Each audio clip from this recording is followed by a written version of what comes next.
এনওয়াইতে শিশুরা চারপাশে চকলেটগুলো খেত এবং তার মোড়কগুলি ছুঁড়ে ফেলে দিত।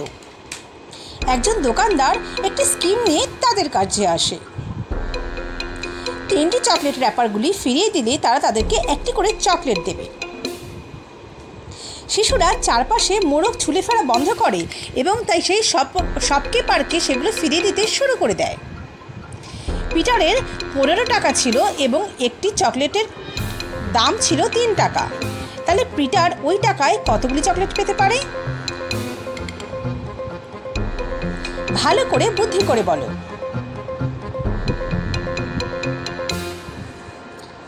7টি।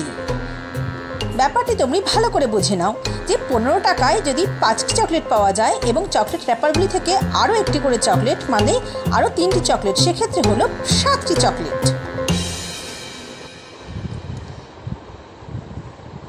মিস্টার লকউইডের একটি ইলেকট্রনিক্সের দোকান ছিল। একদিন সে তার দোকানে ঘুমিয়ে পড়েছিল এবং একজন লোক সেখানে এসেছিল এবং লোকটি মিস্টার লকউইডের থেকে $1000 চুরি করেছিল। কিছুক্ষণ পর সেই লোকটি সেই দোকানে ফিরে আসে এবং একটি হেডফোন যায়।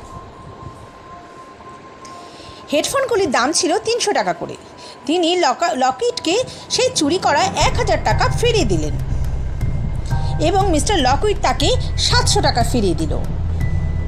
এবার পুরো ব্যাপারটিতে লকউইডের মোট কত টাকা ক্ষতি হয়েছে?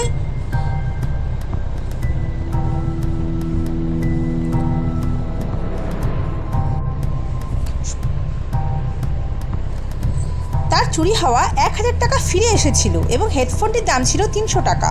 লোকটির কাছে ফিরে এসেছিল নগদ 700। তাহলে তার ক্ষতি হলো টোটাল 1000 টাকা।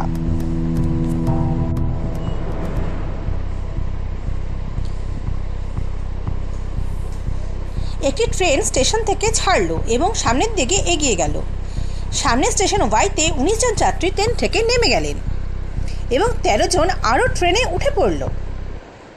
ট্রেনের বর্তমান ছাত্রী যদি হয় 63 জন। তোমরা কি আমাকে বলতে পারো বন্ধু যে স্টেশনে কতজন যাত্রী ছিলেন? ভালো করে দেখো, ট্রেনে ছিল 69 জন ছাত্রী। সারা একটি বিউটি প্রতিযোগিতায় জিতে গেল, কিন্তু প্রতিযোগিতা শেষ হওয়ার পরে 10টার দিকে তাকে ওয়াশরুমে মৃত অবস্থায় পাওয়া গেল এবং তাকে কেউ হত্যা করেছিল। গোয়েন্দা মেহুল মামলাটি সমাধানের জন্য সেখানে উপস্থিত হয় এবং বিষয়টি পর্যবেক্ষণ করতে শুরু করে। প্রথমত, সবার আগে তার মুকুটটি অনুপস্থিত ছিল। ঘড়িতে তখন বেজেছিল 10টা 4, যা সম্ভবত সারা মারা যাওয়ার সময়। মেহুল 3 জনাকে সন্দেহ করে এবং জিজ্ঞাসাবাদ শুরু করে। প্রথম প্রতিযোগী: স্যার, আমার প্রেমিকের সাথে আমি ছবি তুলতে ব্যস্ত ছিলাম, আমি কিছু জানি না। ক্যামেরাম্যান বলল, স্যার, আমি সমস্ত প্রতিযোগীদের ছবি তুলছিলাম। আয়োজক বলল, স্যার, আমি একটি ভিডিও কলে আমার স্ত্রীর সাথে কথা বলছিলাম, আমি কিছু বলতে পারবো না। এবার তোমরা বলো বন্ধুরা যে এখানে খুনটি কে করেছে? প্রতিযোগী, ক্যামেরাম্যান নাকি সংগঠক? খুনটি করেছে ক্যামেরাম্যান, কারণ ক্যামেরার লোকটিতে ছিল 10টা 4 এবং সেই ছবির সময়। কিন্তু সারা যদি 10টা 4-এ মারা যায় তবে সেই ছবিটিতে কী করে আসতে পারে?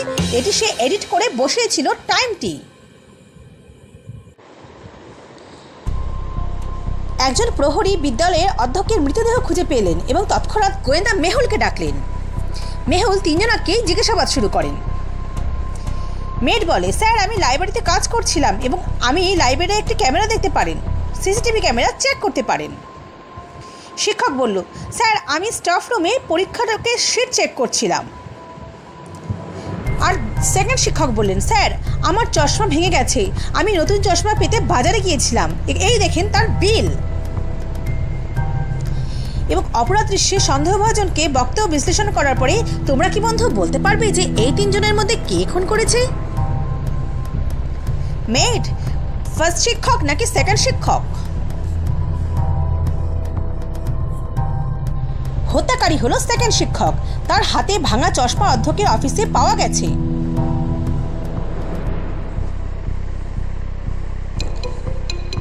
গোয়েন্দা মেহুল একটি চোরকে ফলো করেছিলেন। চোরটি একটি পুরনো দুর্গের ভেতরে প্রবেশ করল। মেহুল তাকে অনুসরণ করতে গিয়ে একটি বোমা এবং একটি দড়ি আর একটি কাঠি দেখতে পেল। তিনি সমস্ত আইটেমগুলি বাছাই করলো এবং চোর সম্পর্কে খুঁজতে এগিয়ে গেল। পরে তিনি 3টি দরজা পেলেন। প্রথম দরজার ভেতরে আগুন ছিল। দ্বিতীয় দরজার ভেতরে প্রবেশদ্বার লোহার রড দিয়ে বন্ধ ছিল এবং তৃতীয় দরজার ভেতরে ঘন বরফ ছিল। মেহুলের কোন দরজা দিয়ে গেলে চোরকে খুঁজে পেতে সুবিধা হবে বন্ধুরা? ফার্স্ট, সেকেন্ড নাকি থার্ড? তৃতীয় দরজা দিয়ে, কারণ মেহুল প্রথমে দরজা থেকে বোমাটি জ্বালিয়ে তৃতীয় দরজার ভেতরে ফেলে দিলেই সেখানে বরফগুলি গলে যাবে এবং মেহুল ভেতরের দিকে এগিয়ে যেতে পারবে।